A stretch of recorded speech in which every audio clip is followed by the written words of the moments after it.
What is up guys, I hope you're well. My name is Mark and today we're covering r/entitled parents. If you're new here, please consider hitting that like, that subscribe and maybe that notification bell if you enjoy the content of course. And with that being said, let's get into today's stories. Much love guys.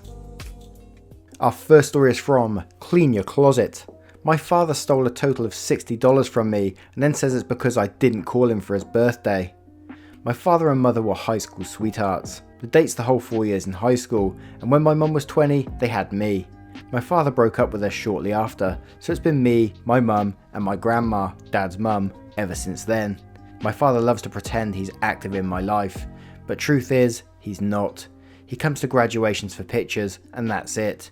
He won't stay to celebrate, and hasn't been to a birthday party ever. He ran off to Delaware when I was 7, and I haven't seen him much since. Now all his behaviour made me start to have a deep resentment for him. He noticed, and so did his friends, who thought he was a picture perfect father. He opened up a custodial bank account for me when I was 15 and started giving me allowance, but truth be told, it was just pity money. Now that I'm 17 and in college, I've been trying to find ways to make money. I started a commission business and business started to blossom really big. I made $100 in less than a week. I went to check my bank account because I needed to order a bus ticket back to school when I noticed a withdrawal of $50. In the description of the transaction, it said it was a funds transfer to the parent account. As I kept scrolling through my history, I could see little $2 and $1 withdrawals as well. I was now considerably lacking funds and couldn't get back to school. I called my father and he didn't answer. Then I called my grandmother. I told her to try to get in contact with him because I really needed that money back. She said he was in her living room and she'd talk to him immediately. She called me back after and said he told her he'd take care of it. Well, he didn't. At the end of the night, I texted him and told him that the money was from my little job and I really needed to get home. And I really needed him to put back the money. I was extremely polite. I even had my mum and grandma read the message before I sent it. He didn't text me back until 2 days later. In the message, he said the money couldn't have been mine because he gave me extra money as a Christmas gift. He also said that I had no business asking for money back because he was my parent, and since I hadn't given him a proper birthday greeting, he used the money to help pay for his birthday celebration with his friends. He also told me I was extremely rude and to watch my tone when speaking to him or deal with me properly. I texted him for his birthday, just like how he texted me. There's no satisfying conclusion to this story, except the fact I've decided to complete no contact with him. I'm still out $50 from my commissions, but hopefully that won't matter in the long run. What a crap dad. Holy wow.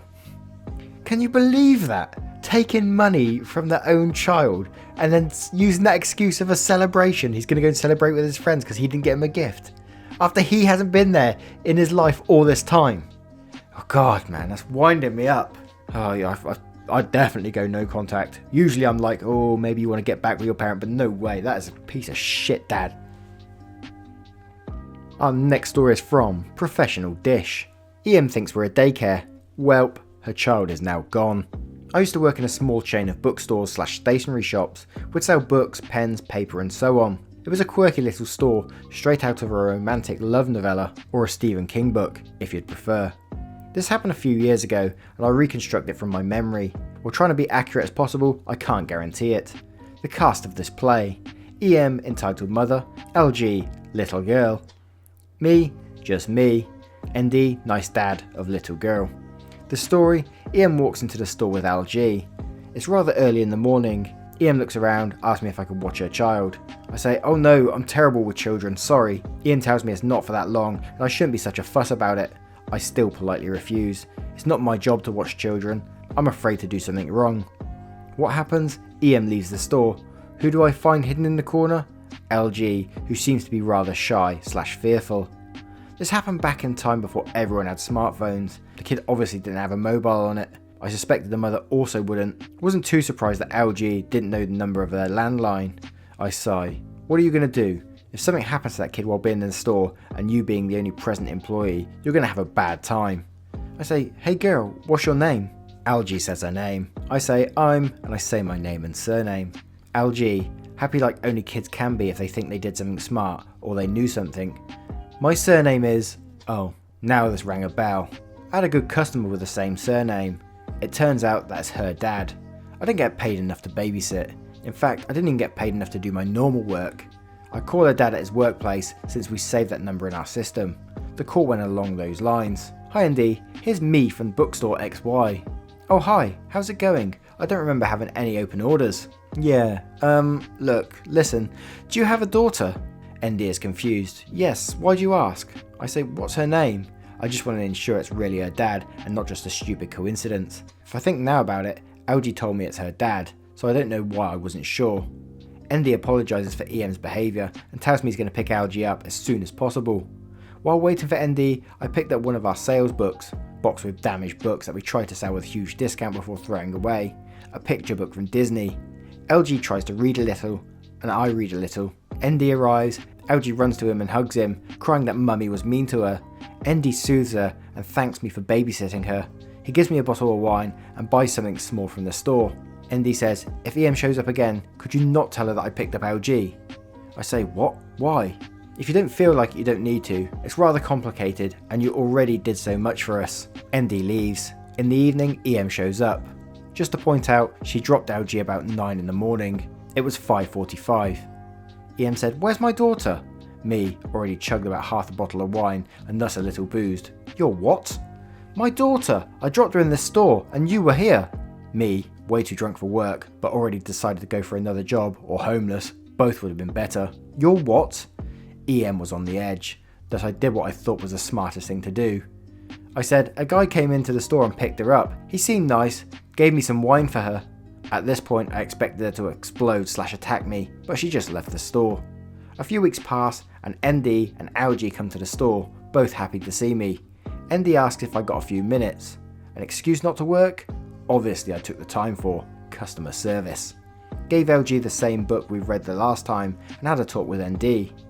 EM and ND were in the middle of a divorce when EM dropped LG at our store. One of the reasons ND wanted a divorce was that EM wasn't nice to LG. Now in my country as a male, it's rather hard to get custody for your child, no matter what. LG wanted to be with ND, but that doesn't matter. EM dropping LG in our store was a gift from the heavens. ND took LG to his sister overnight. EM pretended that LG was sleeping at one of her friends. ND wanted to call them just to ensure that LG is fine. EM didn't want that. LG's friend didn't know where LG is. EM claimed she dropped LG at LG's friends. ND fake panicked and involved the police. EM insisted that LG's friend kidnapped LG. Police asked ND and EM separately and ND told the police what happened. EM still insisted on her dropping LG at LG's friends. ND had proof of it being otherwise since he already called the police when he dropped LG at his sister's house.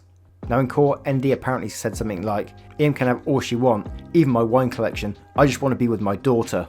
EM, knowing that ND didn't have any money left and had some quite expensive wines, agreed.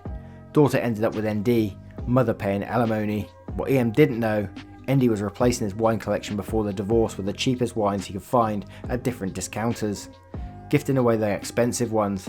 He knew that EM is either going to take everything from him or will break his wine collection. We both laugh. I gifted the book to LG, who seemed very happy. When EM dropped her, she was shy, seemed small, and now she had such a big smile on her face and was curious for everything. She could read much better than a few weeks ago. She seemed like a bird taking off to fly towards the sun. I absolutely hated my job, but situations like these make me a little nostalgic. Somehow I miss direct interactions with customers. On the other hand, I don't. I obviously don't. God, it got a bit confusing towards the middle there. I hope you stayed with us. But fancy the mother trading her daughter basically for wine. That pretty much says it all about her character really, doesn't it? What country do you think that's from? If I know a lot of places favour the mother over the father when trying to get custody of them, but I think some Asian countries are a lot stronger on that, but I don't know. You have to correct me if I'm wrong. Our next story is from Doc. You can't use being pregnant and not feeling good forever as a reason not to watch my kids for free. This happened years ago when my husband and I lived on a military base and I ran an in-home daycare that was regulated through Child and Youth Services, CYS. We had one child of our own and it was a remote base, so jobs were scarce, so I figured this was a good option for me to work and be able to also stay at home with our kiddo. The daycare spots were a shortage and that meant I was full and even had a wait list. This also meant I could kind of pick and choose the kids I had in my care. For the most part I had great kids and decent parents. I even became friends with one of the sets of parents and that was my mistake. This mum, let's call her Karen, seemed to be normal, not entitled when we first met. We even had her family over for barbecues on a couple of weekends, and things were good. During the time of having the daycare open, I became pregnant with our second child. I have issues with headaches, and when I am pregnant, they get so much worse. Karen began asking me to babysit after hours for free, as friends for her. I agreed once in exchange for her watching our son, once in return, and she agreed. I watched Karen's kids, and she never followed through and watched ours. After that, Karen frequently asked me to allow her kids to stay late, and not get charged, and also she would ask me to babysit after hours for free, and each time I would say no, and use my headaches as a reason. Karen actually said, "You can't use being pregnant as an excuse forever." I said no, not forever, but for about 9 months. And it was about this time I knew I would not be able to keep running my daycare after a couple of months because of the high risk nature of my pregnancy. I started by informing the CYS and then putting a letter together for the parents and I gave them 2 months notice to find care. This was an additional 30 days over and above what is required in the contract. I wanted to be fair and I knew it might be hard to find care. I was also releasing them from their contracts as soon as they could find care. They did not need to give me notice. I handed out the letters at pickup that day. Karen waited till the other parents left and tore up the letter with a smile. Karen said, "Will you throw this away for me?" I said, "Sure, but you did get the gist, right? Yeah, you're closing your daycare because you're pregnant and don't want to deal with all those other people." I said, "No, I'm closing because I have a high risk pregnancy and my doctor says I shouldn't be chasing after all the kids and I will have lots of appointments." Karen then says, "Yeah, but you can still watch K1 and K2 for me, and since you won't be a full daycare, you can do it for a lot cheaper." I said, "Karen, I'm closing my daycare." "Okay, then at least you can watch my kids for free while I find daycare and be my backup care." "No, I'm sorry Karen, I'm not doing that." "This is ridiculous! Women get pregnant all the time, and you already have to watch your son. You can totally watch my 2 kids too, or are you telling me you can't watch your son either?" "I'm not going into this. I think it's time for you to find a new provider." "Fine, but I don't think I should have to pay you while I look." "You have to pay or I will stop watching your kids." Karen left with her kids. She kept bringing her kids, and when it came time for payment, all of a sudden, her husband came to get the kids and drop them off, and said Karen will be bringing the payment. This went on for 2 days, and then I told him that if I wasn't paid, I would not accept the kids into care, and they would still owe me for the past due. Karen showed up on the 3rd day and wrote a check. This was normal, but it bounced, and that was not normal. I then contacted CYS and let them know per contract. I gave them an invoice with $25 NSF fee and a 48-hour notice to pay full in cash. Karen's husband showed up and paid, but he said Karen was going to be upset because she did not want to pay. I guess she felt I should be watching their kids for free since I was closing my daycare. I talked to her husband and said I feel it's best he find new care as soon as possible, and that until he does, I will need to be paid in advance for the care. I had the kids for 2 weeks more. A way funny later event that happened. After I gave birth to our daughter, this had to be about a year and a couple of months after closing the daycare, Karen called me. She wanted me to babysit her kids overnight so they could go to Las Vegas to a military ball. "Oh, did I mention she wanted me to do this for free?" I said no.